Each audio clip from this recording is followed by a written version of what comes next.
המסדר יעבור לדום. מסדר, דום. הנני נשבע ומתחייב בהן צדקי לשמור אמונים למדינת ישראל,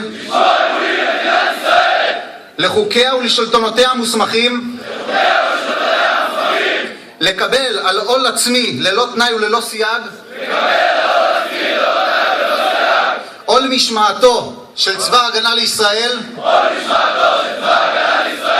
לציית לכל הפקודות וההוראות הניתנות על ידי המפקדים המוסמכים, ולהקדיש את כל כוחותיי ואף להקריב את חיי להגנת המולדת ולחירות ישראל. אני נשבע